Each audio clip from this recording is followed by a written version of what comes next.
പ്രിയപ്പെട്ടവരെ, ഏവർക്കും ഏറ്റവും പുതിയൊരു വീഡിയോയിലേക്ക് സ്വാഗതം. അപ്പോൾ ഇന്നത്തെ വീഡിയോ നമ്മുടെ സംസ്ഥാന സർക്കാർ സ്ത്രീകൾക്ക്, അതായത് 35നും 60നും ഇടയിൽ പ്രായമുള്ള സ്ത്രീകൾക്ക് 1000 രൂപ വീതം പെൻഷൻ നൽകുന്ന ഒരു പദ്ധതി ആവിഷ്കരിച്ചിട്ടുണ്ട്. അതിൻ്റെ അറിയിപ്പുകളൊക്കെ നേരത്തെ വന്നിരുന്നു.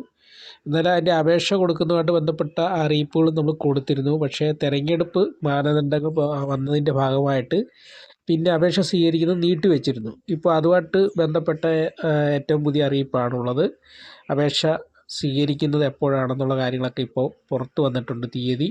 അപ്പോൾ നമ്മുടെ ചാനൽ ആദ്യമായിട്ട് കാണുന്നവരാണെങ്കിൽ തീർച്ചയായിട്ടും ചാനൽ ഇപ്പോൾ തന്നെ ഒന്ന് സബ്സ്ക്രൈബ് ചെയ്തേക്കുക, വീഡിയോ ലൈക്ക് ചെയ്ത് കാണുക, മറ്റുള്ളവർക്കായിട്ടത് ഷെയർ ചെയ്ത് കൊടുക്കുക. നിങ്ങളുടെ വിലയേറിയ അഭിപ്രായങ്ങളും നിർദ്ദേശങ്ങളും സംശയങ്ങളും ഒക്കെ തന്നെ നമ്മുടെ വീഡിയോയുടെ കമൻറ്റ് ബോക്സിൽ രേഖപ്പെടുത്താൻ മറക്കാതിരിക്കുക.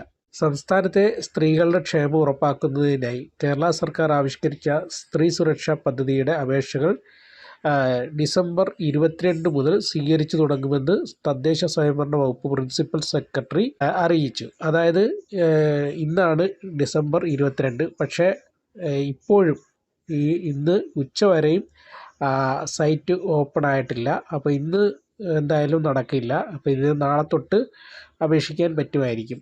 നിലവിൽ സംസ്ഥാനത്തെ മറ്റ് സാമൂഹ്യക്ഷേമ പദ്ധതികളുടെയോ പെൻഷനുകളുടെയോ ഗുണഭോക്താക്കൾ അല്ലാത്ത അർഹരായ സ്ത്രീകൾക്ക് പ്രതിമാസം 1000 രൂപ ധനസഹായം ലഭ്യമാക്കുന്നതാണ് ഈ പദ്ധതി. കെ സ്മാർട്ട് വെബ്സൈറ്റ് മുഖേന തദ്ദേശ സ്വയംഭരണ സ്ഥാപനങ്ങളിലെ സെക്രട്ടറിമാർക്കാണ് അപേക്ഷകൾ സമർപ്പിക്കേണ്ടത്. അപ്പോൾ കെ സ്മാർട്ടിൽ നമ്മൾ ലോഗിൻ ചെയ്ത് കഴിഞ്ഞാൽ നമുക്ക് സ്വന്തമായിട്ട് അപേക്ഷിക്കാം. അതല്ലെങ്കിൽ അക്ഷയ കേന്ദ്രങ്ങളിലോ അല്ലെങ്കിൽ ഏതെങ്കിലും ഒരു ഇൻ്റർനെറ്റ് കഫയിൽ നിന്നോ കെ സ്മാർട്ട് വഴി ഇത് അപേക്ഷിക്കാവുന്നതാണ്. കേരളത്തിൽ സ്ഥിരതാമസക്കാരായ 35 വയസ്സിനും 60 വയസ്സിനും ഇടയിൽ പ്രായമുള്ള സ്ത്രീകൾക്കും ട്രാൻസ് വുമൺ വിഭാഗത്തിൽപ്പെട്ടവർക്കുമാണ് പദ്ധതിയുടെ പ്രയോജനം ലഭിക്കുക. അന്ത്യോദയ അന്നയോജന കാർഡ്, അതായത് മഞ്ഞ കാർഡ്, മുൻഗണനാ വിഭാഗം കാർഡ്, അതായത് പിങ്ക് കാർഡ് എന്നീ റേഷൻ കാർഡുകൾക്ക് ഉള്ളവർക്കാണ് അപേക്ഷിക്കാൻ അർഹതയുള്ളത്. വിധവാ പെൻഷൻ, അവിവാഹിത പെൻഷൻ, വികലാംഗ പെൻഷൻ എന്നിവയ്ക്ക് പുറമെ വിവിധ സർവീസ് പെൻഷനുകൾ, കുടുംബ പെൻഷൻ, EPF പെൻഷൻ എന്നിവ കൈപ്പറ്റുന്നവർക്ക് ഈ പദ്ധതി പ്രകാരം ആനുകൂല്യം ലഭിക്കില്ല. കേന്ദ്ര സംസ്ഥാന സർക്കാർ സർവീസിലോ സർക്കാർ ഉടമസ്ഥതയിലുള്ള സ്ഥാപനങ്ങളിലോ സർവകലാശാലകളിലോ സ്ഥിരമായോ കരാർ അടിസ്ഥാനത്തിലോ ജോലി ചെയ്യുന്നവരെ ഈ പദ്ധതിയിൽ നിന്നും ഒഴിവാക്കിയിട്ടുണ്ട്. അതുപോലെ തന്നെ പല ആൾക്കാരുടെ ഏറ്റവും വലിയ സംശയമാണ്, ഇപ്പോൾ ഈ പെൻഷൻ കിട്ടിയാൽ 60 വയസ്സിന് ശേഷമുള്ള വാർദ്ധക്യ പെൻഷനോ മറ്റ് കാര്യങ്ങളൊക്കെ ലഭിക്കുമോ എന്നുള്ളത്. സ്വാഭാവികമായിട്ടും ഇത് കറക്റ്റ് 60 വയസ്സ് വരെ മാത്രമേ ലഭിക്കുകയുള്ളൂ. 60 വയസ്സ് പൂർത്തിയായ ഒരാൾക്ക് പിന്നീട് ഈ പെൻഷൻ ലഭിക്കുന്നതല്ല.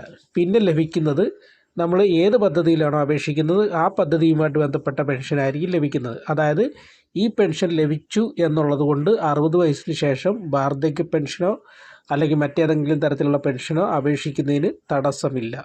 അപേക്ഷ സമർപ്പിക്കുന്നവർ പ്രായം തെളിയിക്കുന്നതിനായി ജനന certificate, school certificate, driving licence, passport എന്നിവയിൽ ഏതെങ്കിലും ഒരെണ്ണം ഹാജരാക്കണം. ഇവ ലഭ്യമല്ലാത്തവർക്ക് മെഡിക്കൽ ഓഫീസർ നൽകുന്ന സർട്ടിഫിക്കറ്റ് ഉപയോഗിക്കാവുന്നതാണ്. ബാങ്ക് അക്കൗണ്ട് വിവരങ്ങൾ, IFSC കോഡ്, ആധാർ വിവരങ്ങൾ എന്നിവ അപേക്ഷയോടൊപ്പം സമർപ്പിക്കണം.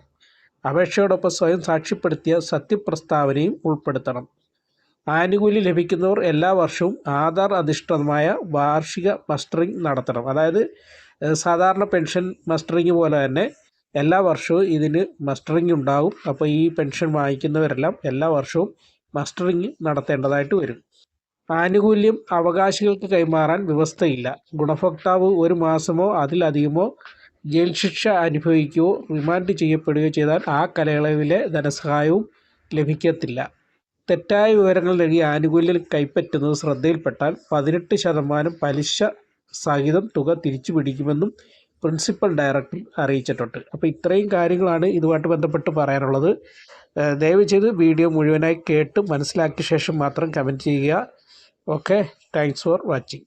അതുപോലെ തന്നെ നമ്മുടെ ഈ കെ സ്മാർട്ടിൻ്റെ ഒരു ലിങ്ക് ഞാൻ കമൻറ്റിൽ ഫസ്റ്റ് കൊടുക്കാം, അതുപോലെ തന്നെ ഡിസ്ക്രിപ്ഷനിൽ കൊടുത്തിരിക്കാം. അതും അല്ലെങ്കിൽ നിങ്ങൾക്ക് സ്വന്തമായിട്ട് ചെയ്യുന്നവർക്ക് കെ സ്മാർട്ട് എന്ന് ടൈപ്പ് ചെയ്ത് കഴിഞ്ഞാൽ അത് ലഭിക്കും. കെ സ്മാർട്ടിൽ നിങ്ങൾക്ക് സൈൻ ഇൻ ചെയ്തുകൊണ്ട് നിങ്ങൾക്ക് അപേക്ഷിക്കാവുന്നതാണ്.